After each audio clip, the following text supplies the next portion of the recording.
Good morning, class. Happy Friday. Today's video is simply to review some of the work you've done over the past week plus to make sure that you are prepared not just for Monday's quiz, but also the test you'll have at a later date. I'm not 100% sure when that's going to be yet, but once I figure that out, I will let you know the day of your test. So the first thing we will do is review the Federalist Debate Source Summary, John Jay against Albert Gary, review the key ideas and the main points of each person. This information between Jay and Gary, Federalists, Anti-Federalists, will be on Monday's quiz.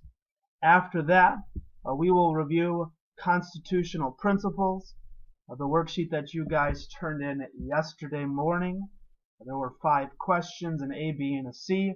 Those principles will not be on Monday's quiz, but they will be there for your test. And then lastly, we are going to review the Bill of Rights. You should have had those completely summarized yesterday as well, 1 through 10. We will explain those in hopefully clear and simple terms. If you have questions about any of this work, you don't understand an idea from it, please reach out to me and let me know. That's what these Fridays are all about, getting caught up and reaching out for help. If you have anything missing or late, that needs to be finished by 3 p.m. today, Friday, to earn credit for it. And don't forget that, I don't know why this says presentations, but don't forget that your quiz is going to take place on Monday, so review for that as well. So first, the Federalist Debate. We are talking about Federalists who support the Constitution and Anti-Federalists that do not. This is happening after the Constitutional Convention, when they've created a new plan of government. John Jay is a Federalist, which means he is pro-Constitution. Reasons why. 1. He believes that a stronger government is needed, and Anti-Federalists very well would have agreed with that. However, the difference is that he believes the matter is urgent. They need to pass and accept this Constitution now. You can't afford to wait too long to come up with something else. This is the best plan they have at the moment. It maybe isn't perfect, but action is needed at that moment. There's urgency involved. He believes that there won't be too much power because there's separation of powers, which we'll talk more about in a second, and separation of powers in government will prevent tyranny and abuse of power. In fact, he would argue that there would be greater tyranny taking place if they don't have this Constitution, as opposed to if they did. Conversely, Elbridge Gerry is anti-Constitution. He's an anti-Federalist. He believes that 1, the plan is too vague and unclear. It is not clear enough. Unlike John Jay, he thinks that they need to take more time. You are creating a plan for a government, for an entire nation that's new. That's a pretty big deal. There's no reason to rush through something so important. This takes time, and they're not using time well enough to create a carefully planned government. He doesn't necessarily think the plan is awful. However, it's just okay, and a just okay plan will not be sufficient for a government of a country. He believes that tyranny is possible specifically because the branches, the separation of powers, can easily blend, and there won't be enough protection of liberties specifically on an individual basis. So it's too unclear, it's too vague. That's going to blend the branches, mix the parts of government together, and not protect liberties and create tyranny as a result. So those were the claims, kind of the key arguments for Jay, Gary, Federalists versus Anti-Federalists. Let me know if you have questions about that part. Feel free, if you want, to go back to that worksheet and update it in any way. You're more than welcome to. I do expect to know this information for Monday's quiz. We will do the Bill of Rights at the end. We're going to go to constitutional principles. First thing I want to do is just explain, kind of in our own words, exactly what those are, what they mean. So I'll type them out for you here. Popular sovereignty is pretty simple. Popular equals people. When you are popular at school or wherever, that means people like you. It's popular opinion. That's where the word comes from. Sovereignty means rule or power. So what popular sovereignty is talking about is this idea that the people ultimately have the power, and the power ultimately will reside with them. Limited government. This simply means that government's power is restricted and defined. Government cannot do literally anything and everything it wants. There are regulations to it, restrictions to it, there's a definition to it. That's to prevent it from becoming too strong and tyrannical. Rule of law says everyone, government leaders included, must obey the rules, laws. Just because you're a president, a senator, a mayor, a governor, whatever, doesn't mean that you get to bend and break the rules. Everyone, low class, high class, man, woman, whatever, must obey the laws. Separation of powers. It's the idea that we have different branches of government. Branches are a part of government. And these branches each have a different, unique job or role in government. So we have legislative, executive, judicial branches. Each branch has a separate job. They don't blend together. And a unique role for government, because if they blend, that's when tyranny and abuse of power could take place. Checks and balances is similar to separation of powers but different. Separation of powers is the idea that we're creating branches of government. Checks and balances says that each branch has a control over the other's power. So the legislative branch has certain actions that it can use to make sure that the executive and to make sure that the judicial branch doesn't grow too powerful. And those work vice versa too. Executive branch can limit the legislative branch's power, and the executive branch can do judicial, so on and so forth. An example, the president, who's part of the executive branch, can veto or reject a law made by the legislative branch. That controls the power of the legislative branch. In return, the legislative branch, with a certain vote, can override that veto and pass the law anyway. Those are just two of many examples of checks and balances. Federalism means that power is shared between national government, state government, and local governments. A good example is what's going on right now. The national federal government has certain powers and abilities to help with this pandemic. However, as President Trump has stated, though initially he said otherwise, but each state can legislate its own state and help, open up the economy and do whatever it takes to keep this pandemic under control. It's ultimately the state's decision. They share power. It's not like the national government always trumps, no pun intended, the other types of governments too. So these are what the main ideas are about. If we went to that worksheet, I'm just going to give you the quotes here. So the first one, the powers delegated by the proposed Constitution to the federal government are, this is the key part, few and defined. Few and defined means that the powers of government are limited. Limited government is the idea there are restrictions. That's what few and defined means here. Limited government was the answer to question number 1. Question number 2, there were several parts that you could have underlined and bolded. All of them have the idea that the people are making the decisions. The people have the power. That would be popular sovereignty. Right? Everything is being derived, appointments, power, elected. It's all the people doing all of this. That's what popular sovereignty is talking about. Answer to question 2 is popular sovereignty. For this one, we are talking about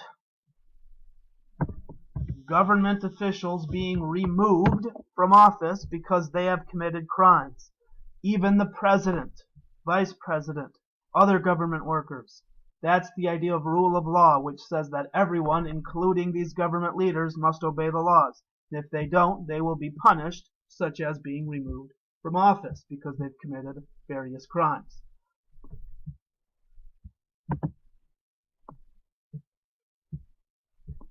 So the two we have left are separation of powers and checks and balances, and they're similar, and a lot of people mix these two up, and that's understandable. I get why. I didn't necessarily take off full points if you did. But realize we're talking about how these powers could be dangerous is not good, dangerously blended. Well, what's the opposite of blending? That would be separating. And if blending is dangerous, that means they're promoting separating these powers. That's separation of powers. It does not talk about a branch controlling the other. It just talks about the idea that they're separate, which means the last one is the fact that each branch, as it says here, 3 branches, has a constitutional control over the others. So it has something it can do to control the power of the others to make sure one doesn't get too strong. That's the idea of checks and balances. So if you have questions on that worksheet, let me know. Otherwise, that is not on your quiz, but you will have to know these later for a test, and you should expect to do a similar type of activity with this, where I'll give you like a primary source quote. You've got to identify and explain which principle that quote is all about. Last thing we'll go through are the Bill of Rights. Actually, what we'll do, it'll be easier if I just use the actual Google Doc to do that. So we'll go back to here. Bill of Rights.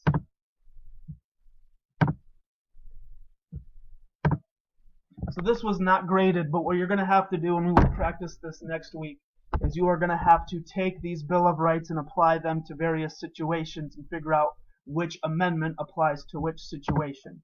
So for the first one, Amendment 1 is all about what's commonly known as RAPs.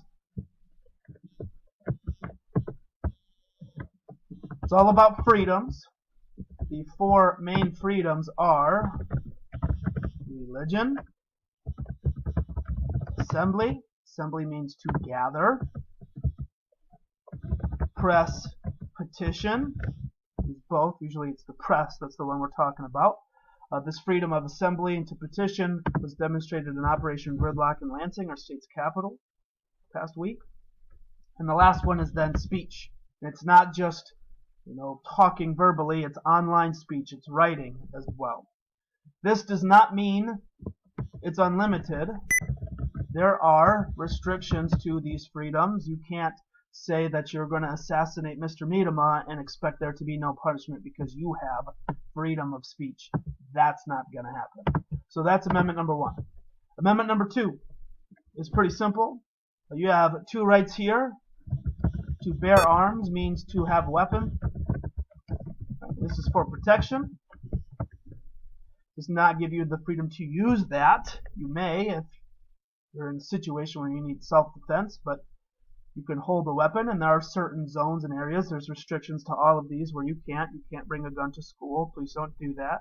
Second one is to have a state-regulated militia. In other words, army, military, etc. So the government has to protect you with the military. We have Army, Navy, and Marines, and Air Force. Next one is about quartering. Quartering means you are feeding and housing soldiers. So soldiers go to your house and demand food and a place to sleep and a place to stay. This is not allowed anymore. This was something that British soldiers did before the Revolutionary War. As a result, they passed this amendment. We don't even think about this amendment anymore. It's just to restrict the power of the military, so they're not creating a military state. We don't want that either. There's limits on their power too. They can't just demand food and a place to stay. But you're more than welcome to do that if you're feeling generous and you know somebody who's in the military. This next one is the right to privacy, especially on a personal level. What that means is they cannot go to your house, go through your personal property, and search it and take things unless they have reason or a warrant. That applies to your house, your car, etc. There's been a lot of people who talk about police officers just checking people's car without reasonable search or a warrant. That is unconstitutional. They're not allowed to do that. Next one here, Amendment number 5. There's a couple key ideas that I need you to know for this. One is the idea of double jeopardy, which means you cannot be tried for the same crime twice. So if somebody gets accused and goes to trial for committing murder, they go through the trial process and they're declared innocent, you can't have that same trial for that same crime happen all over again. That is double jeopardy. That is unconstitutional. Second one. We'll go here. Is eminent domain. You cannot take private property for a public use. For example, building a park, a highway, etc., without compensation. So the government can't take your land, build a highway through it, without giving you just compensation first. So they can take your land for that, but they have to pay you in a just manner, compensate you for doing so. You can take them to trial saying that it's not just compensation. There's not a whole lot you can do to prevent them from doing it in the first place. Also realize it talks about here due process of law. We will talk a little bit more about that in Amendment number 6. But these are kind of the main things here. I guess the other one we would say is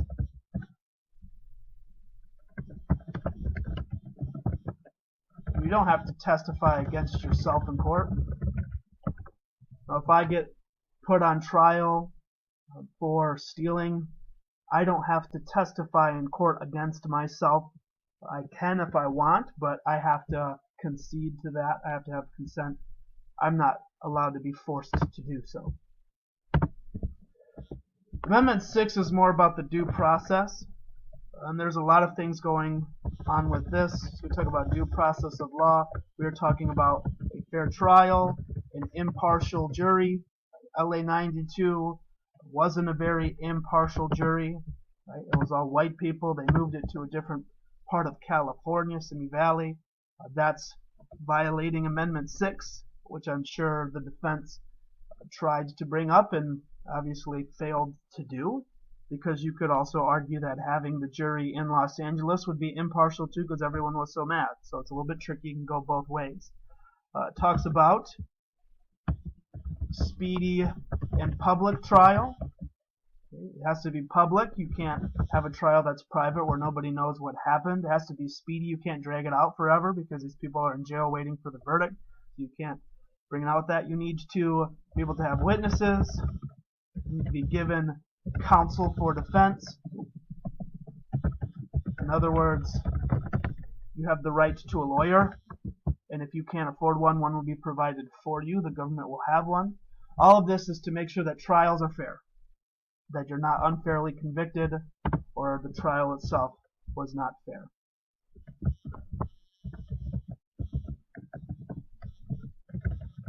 Amendment 7 also talks about legal matters, but it's more specific to civil court. A civil court is disputes between individuals over personal matters. Typing is terrible right now, I apologize.